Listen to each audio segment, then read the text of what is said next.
Welcome to Unlapped. We're back to break down a controversial ending in Spa and some big news in the drivers market. Katie, George, Laurence Edmondson, great to be with you. Remember, if you're watching on YouTube, like this video, leave us a comment, and don't forget to subscribe to ESPN for more F1 content. And if you're listening, hit us with a 5-star review wherever you get your podcast. All right, let's get into it.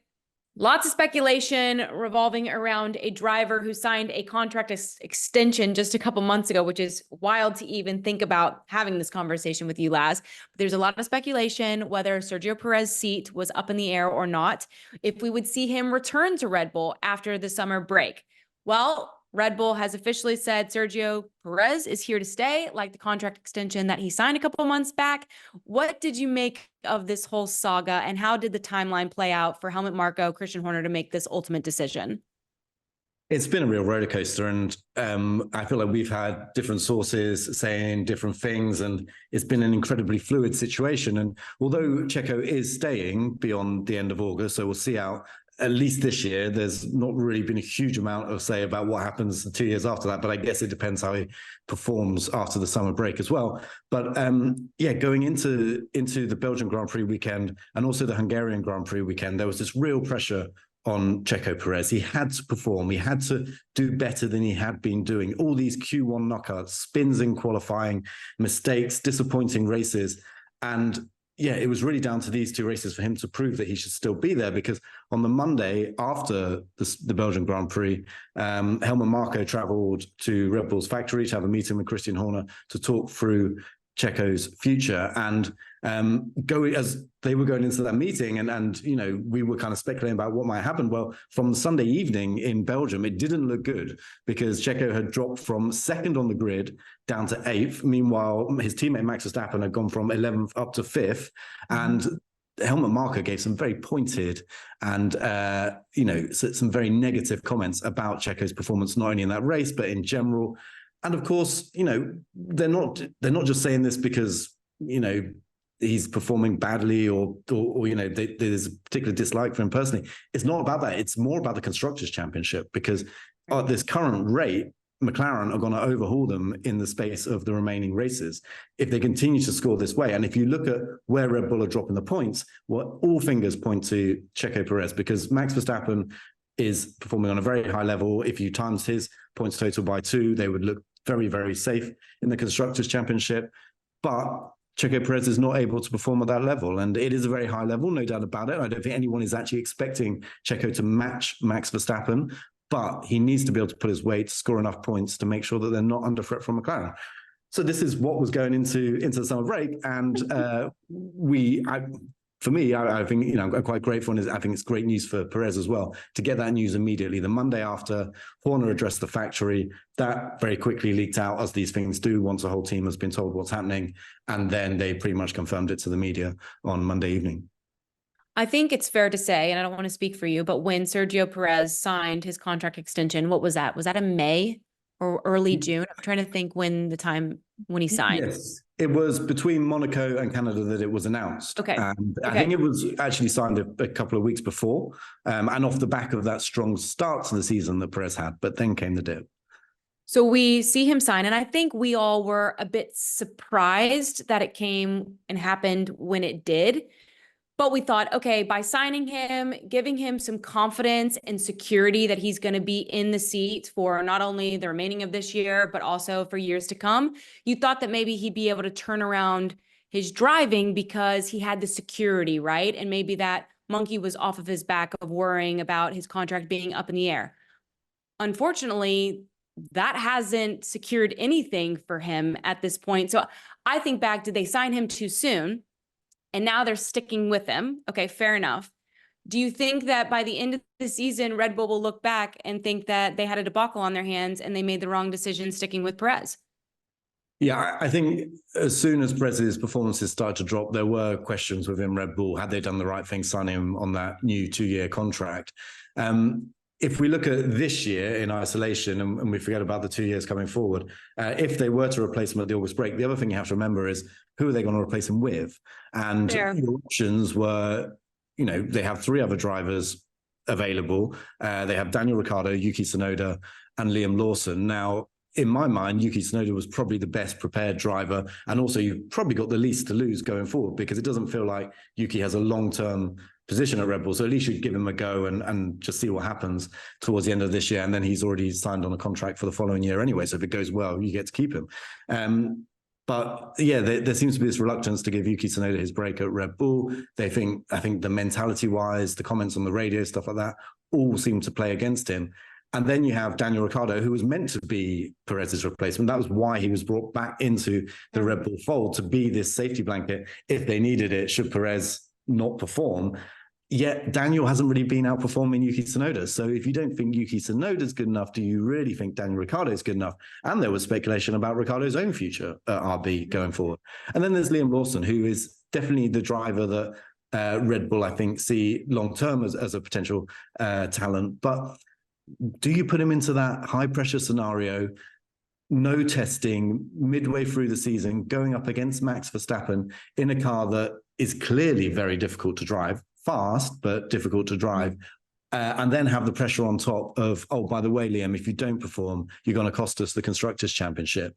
It's a huge amount to ask. And I think, when they started to really think about it and look at it, the decision was, well, if we can work with Checo, and this, I think, is one of the key things to this decision that they made on Monday, is, right, we need to actually work with Checo a lot more on what he's uncomfortable with in the car, because Max's championship looks fairly well set. So if they can just start to bring the car back into a place that Checo is enjoying, one, it's probably going to unlock some more performance for Max anyway. But two, that could be the difference between winning and losing the Constructors' Championship. Had they just got rid of Checo and brought another driver in, and that other driver had exactly the same issues, you're in the same position. Plus you've got to pay off Checo, which we believe is going to cost them roughly $5 million if they're done it mid-season. So, it wasn't the case that if you get rid of Checo, you're guaranteed a Constructors' title. Quite the opposite. You're taking a big risk. And that was what I think ultimately made them decide to stick with Checo. Well, no surprise here. Checo is over this conversation that we're having. He wants to move forward. He wants to drive. He wants to get results for his team. Hopefully these couple weeks off, he comes back refreshed, feeling good, and it'll be interesting to see how he finishes the second half of the season.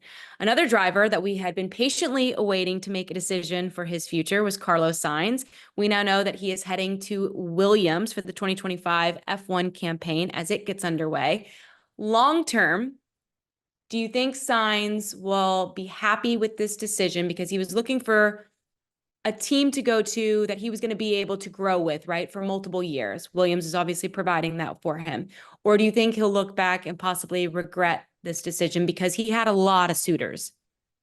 He had a lot of suitors, but were any of them realistically a better option at this time? If you look at the other options he still had available ahead of this summer break, ahead of signing this contract, it was Sauber, which we know is going to turn into Audi, and we know has a huge amount of potential, a huge amount of resources, but that really only kicks in from 2026. And so you have at least 1 year where you're going into the team that is struggling the most on the grid. And then you have no real guarantees beyond that because of the difficulty of a new manufacturer coming in. Then you have Alpine, a team that is just going from one state of flux to another at the moment. Of course, just got rid of Bruno Famin, the team principal, set to be replaced. And so you just have the situation where Williams at least was stable. James Vowles, I think, is quite a convincing person. He's the team principal at Williams, quite convincing when he talks about the long-term project they have there, how every little decision they make at the moment is not really about what happens this year or even next year, but for 2026, and building this team into something. And also you have the guarantee of a Mercedes engine once you get to 2026, which, as we've talked about so many times before on this podcast, appears to be the one to have. So when you look at it like that, I think that's the reason Sainz went this way. But it's clear that he wasn't 100% sure on it for quite some time. I don't want to say he isn't now, because he seems very happy with the decision he's made. But we thought this deal was originally going to be announced around Monaco time. That's when it became very clear that Williams were close to signing Carlos. Then it looked like Canada seemed like an obvious place. Oh, wait, it's not going to be in Canada. Well, why not the Spanish Grand Prix, his home Grand Prix? Perfect place to announce it. And because it didn't happen, that little bit of doubt kind of, came. It's like, oh, well, maybe Carlos has changed his mind and decided to go somewhere else. But look, I mean, I can't look into the future. I can't say exactly whether this Williams project is going to work out or not. But given the options he had on the table at this time, I don't think he can look back and feel like he really made a huge error, because none of those options are clear. And I feel like the instability at the other two is very much the reason that he didn't go for them.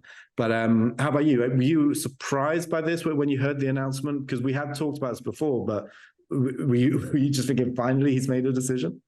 No, I wasn't necessarily surprised, but to your point, the waiting game, I thought, brought in a shadow of a doubt of, oh gosh, is he getting cold feet? Did he not want to sign too early and have buyer's remorse and have somebody come? My biggest question would be, during those few weeks where it wasn't announced, he didn't sign, who was he looking at really closely? Was it Audi? Was it Alpine? Was it somebody else that we don't even know about? But I think that when you look at the driver lineup for Williams, like if you're Williams, you have to be dancing in the streets, because in my humble opinion, the tandem of Alex Albon and Carlos Sainz, I think is one of the best drivers pairings we're going to see moving forward in 2025 and beyond. I'm really excited. If they can get their together, which they're obviously showing a lot of promise. I think James Vowles is a genius. I love Alex Albon's driving style. I think he deserves more hype for his talent. I'm really excited to see where this can go for them. I think they have a really high ceiling together. So I think it's a brilliant signing by them.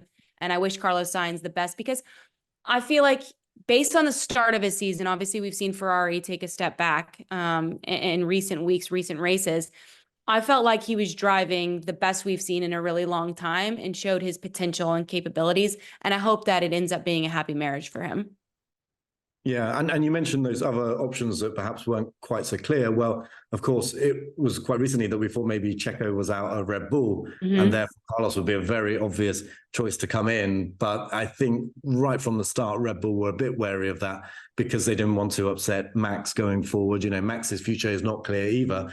Okay, that could be another reason why Carlos would have an opportunity there.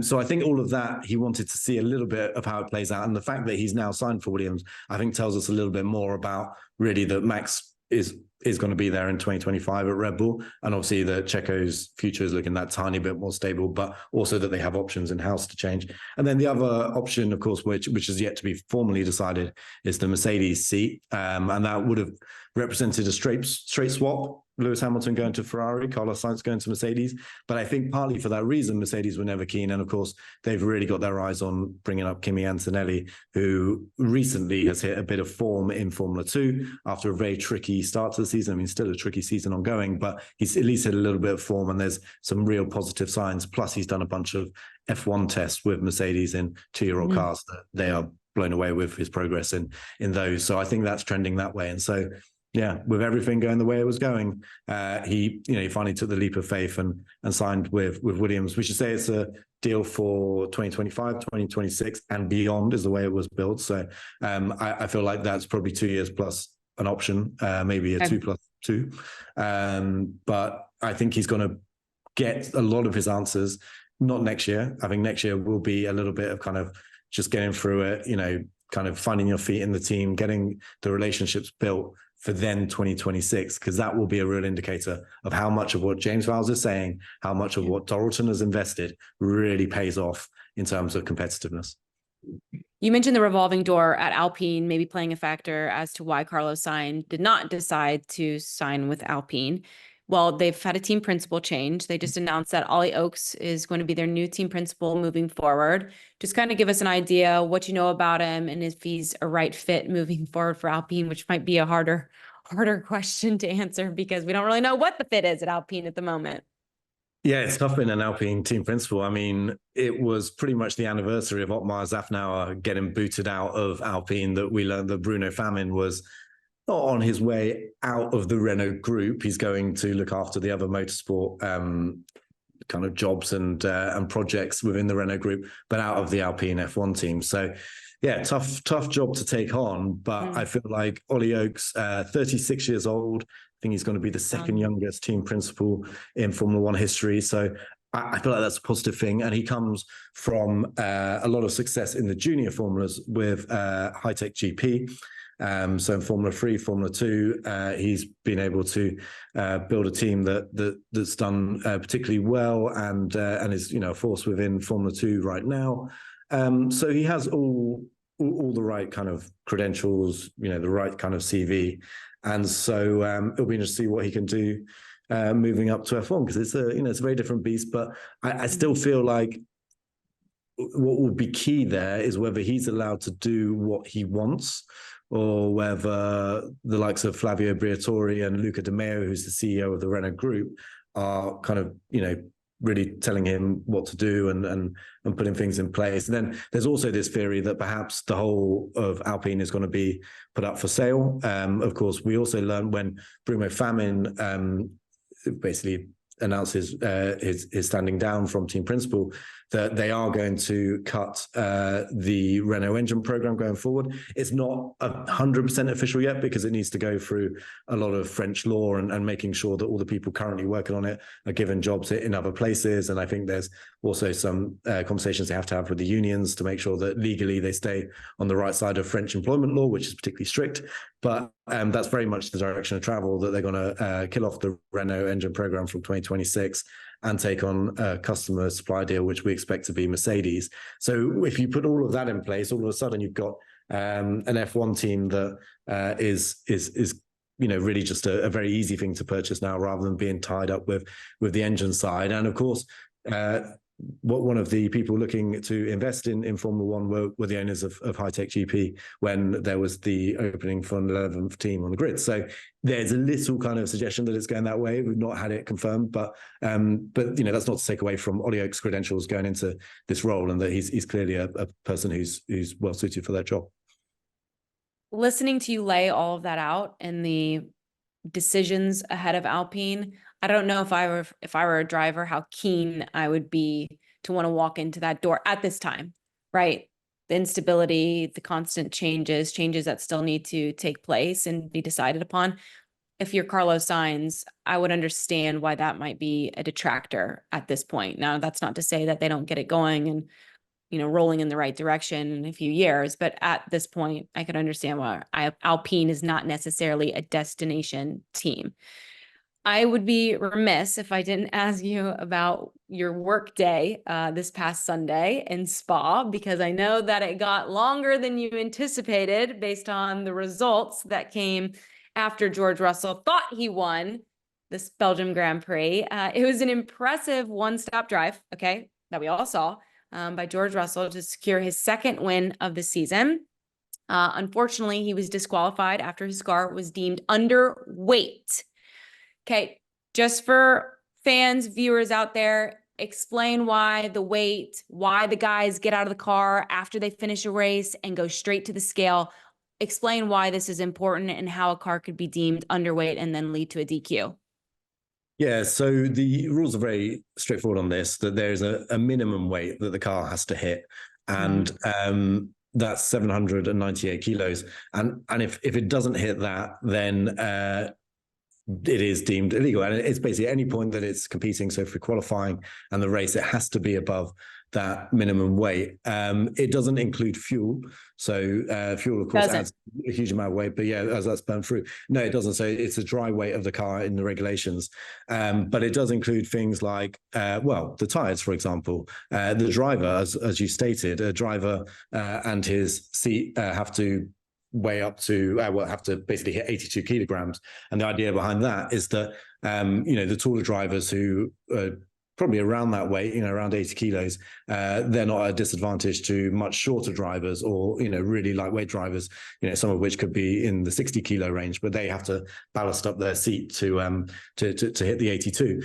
But of course, drivers lose weight during a race as well. It's intensely physical. I mean, it doesn't always seem like that on the TV, but drivers can lose kilograms of sweat and body mass during a race just from the exertion of those 2 hours or so of racing. And so there are a few things which do get lighter during the race, and the others being the tires, as I mentioned, the physical wear of the tires. As they go through a stint, the rubber is literally flicked off to the side of the track. That's why you see what we call the marbles, or the little chunks of rubber on the side of the track. The other thing that wears away is the plank underneath the car, which is there to measure how close it's running to the ground. Of course, that became a big factor in the US Grand Prix when Charles Leclerc and Lewis Hamilton got disqualified. We need to forget that one. So, and then, the other thing is oil that, is while it is, it is meant to stay in the engine. That's where you want the oil. Inevitably, bits of it, or a certain amount of oil will be burnt during the race, just because of the nature of combustion within an engine. And so you have all these things which are slightly going down, and usually the teams compensate it for it. So they can decide how heavy the car is, even if the car, as it comes out the factory, is below that minimum weight limit. They can add ballast, and often they do it in strategic areas. So forward or backward to help. They have to stay within a certain weight distribution, but they certainly help kind of balance that out a little bit with what else they have going on the car. And so they'll go into a race with the car heavier. And Mercedes said that ahead of the race in Spa, both Russell's and Hamilton's car were at the weight they expected it to be. They were both at exactly the same weight. And something happened with Russell's car that meant that it ended up under the weight. Now, the prime factors are likely to be the tyre wear, because, of course, George did that extra long stint. Yeah. So a lot of rubber would have come off those tyres during that stint. He didn't then get the opportunity at the end of the race to do the cool-down lap, where drivers go offline and pick up all those little bits of discarded rubber that I mentioned before. You can add about 2 kilos of weight doing that. Now, at Spa-Francorchamps, they don't allow the drivers to do that because it's such a long lap. They actually make them take an immediate right after the first corner, and then they come in the pit lane the wrong way around. That's the only track they do that. But these aren't really excuses, because Mercedes knows all this. It knows that if it decided to do a one-stop race, the tyre wear would be heavier. It knows that it doesn't have the pickup from the cool-down lap. And it knows that in terms of plank wear, which is another area Mercedes pointed to, Spa is very difficult because you have a lot of high-speed corners. You can see, especially early in the race when the cars are heavy with fuel, you see this smoke billowing up and these kind of, clouds of light, kind of dust billowing out of the back of the car. And that's literally the plank being worn away. So they knew all this stuff was going to happen. And of course, on Lewis's car, it wasn't underweight, but George's was. And so it's the kind of error that an F1 team should not be making. It should never be, a possibility that not Mercedes. And not Mercedes. Well, yeah, I mean, a team with masses of resources, but even so, it's a very basic thing in that they know exactly the weight when they send it out, and they know exactly how much tires are supposed to weigh roughly, and then they know roughly how much the wear is going to be as well. But it's a very strange one for them to be caught out by, and they have given little explanations as to why they think it was, but still no real kind of convincing reason for it. But it essentially meant a very late end to proceedings in Spa, and I'm not going to complain about it because George Russell was, I'm sure, feeling far worse about it. But the net result, of course, Lewis Hamilton took the victory, second of the season. Which, by the way, I lucked out because Lewis Hamilton to win the race. Obviously, George wins, so I'm like, I didn't get any points, and then he gets upgraded to the winner. And so I got 1 point for my predictions last week. I feel for George Russell because he had a hell of a race, and I can't say that this is his fault unless you're telling him he needs to down more water as soon as he pops out and then walk to the scale. That's obviously not realistic. So I feel because it was a great performance, and it feels like maybe the team let him down with a little bit of oversight.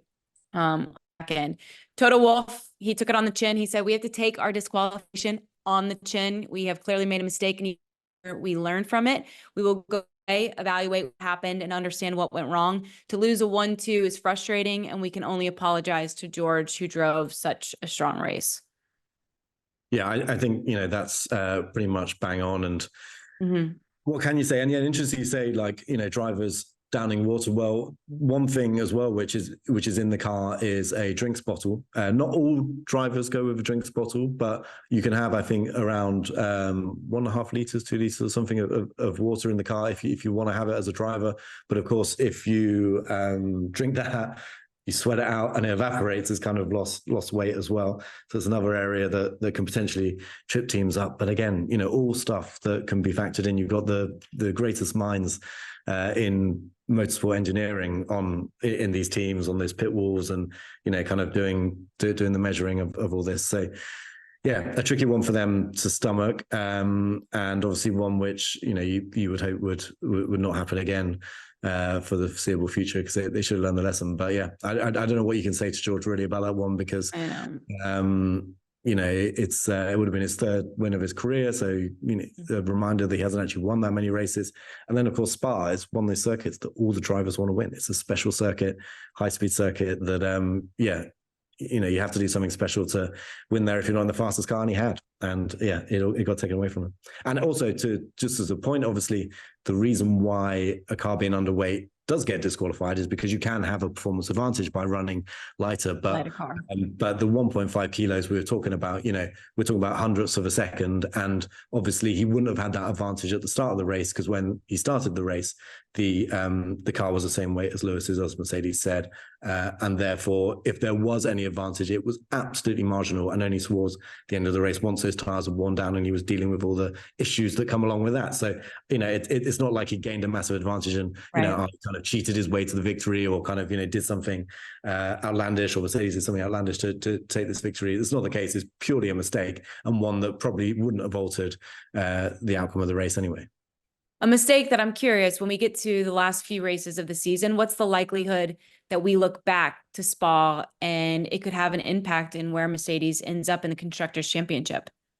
Entirely possible, yeah. I mean, last time I checked, they're still fourth. So, it's going to be tight between them catching up Ferrari, who's really seem to be struggling for consistent performance at the moment. Of course, Leclerc was on pole, but it was a wet lap and he was second, and Max got the grid penalty. So, it's not like all of a sudden the Ferrari was the quickest car out of nowhere and then it struggled in the race. So, I feel like Mercedes would be very much targeting Ferrari. And then if they can get anywhere near McLaren and Red Bull, even better. But I think it's going to be a tough one. The only consolation for them is that they still won the race. I think, imagine if Piastri, who was looking so fast again, he's coming back. Imagine if he had found a way past Lewis, and then not only had they given away the victory, there was also the questions about, well, should they have perhaps used team orders to put Lewis ahead of George? Because they both lost a bit of time battling to Oscar. But imagine if Oscar had got ahead of Lewis and then George had been disqualified and they're given the win to McLaren.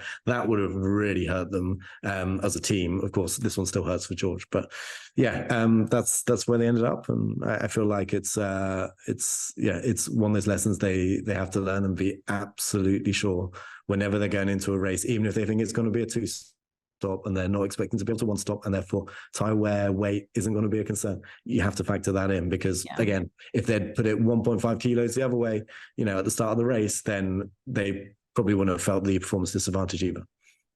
As fans, we've been blessed, lucky to have gotten a variety of different results over the last however many races.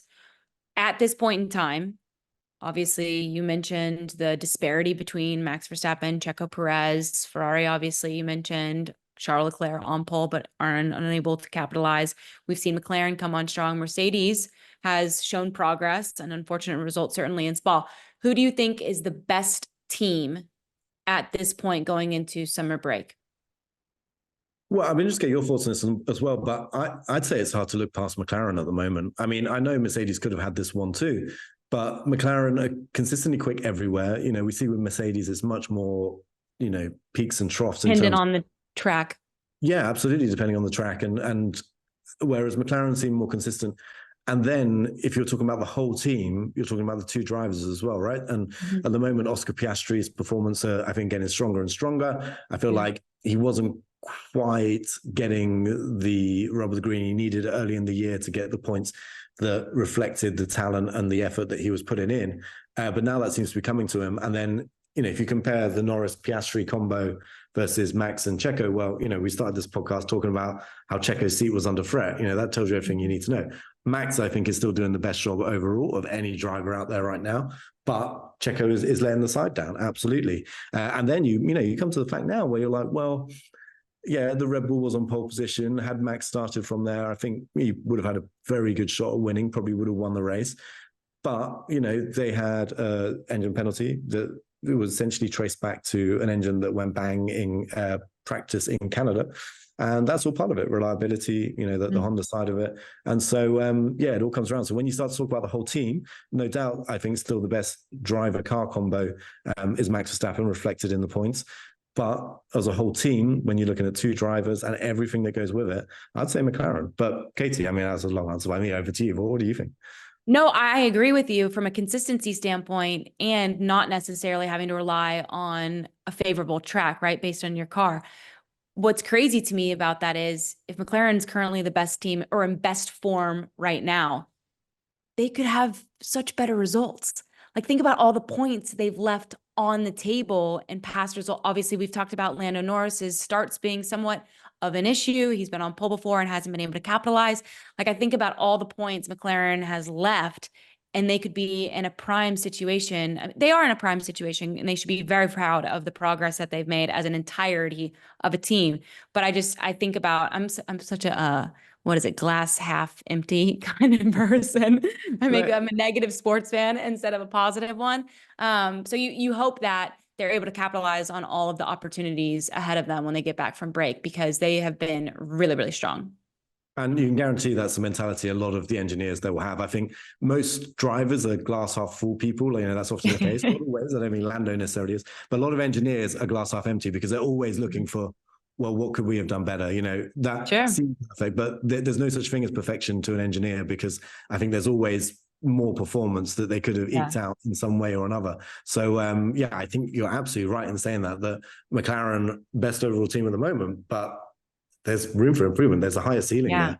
And how fascinating that will be if they can start to exploit that and certainly take the constructors fight to Red Bull in the second half of the year. And then, we're still wondering, can Lando get it together and take the fight to Max? But that's why I think, this Max and Red Bull car combination is just so good, because a number of those races you mentioned where McLaren perhaps had something slip through their fingers, on the other side, usually, not always, Max has made mistakes as well. Think of Hungary, but usually Max has been absolutely perfect. He has. Teams are on break. Drivers are going to see on their Instagram accounts beautiful destinations where I'm sure they're gallivanting through islands left and right. You are on break, as is Nate Saunders, our other host of this show. What do you have in store? Are you going to be traveling somewhere, or are you just be laying low at home? I'm very lucky. I'm in Paris at the moment for the Olympics. And I saw a fantastic 4 games of beach volleyball yesterday, which is not something which I'm just going to say you're not traditionally into. I mean, it turns out it's a great sport, a really accessible sport. I'm not going to pretend that I'm a beach volleyball fan, or I really knew who was good going into it. But I mean, for a venue, it's right there under the most iconic venue. It's the most iconic venue I think I've ever seen for an Olympic Games arena. It's unbelievable. It's right at the base of the Eiffel Tower. So getting to see it in person, I'm very jealous.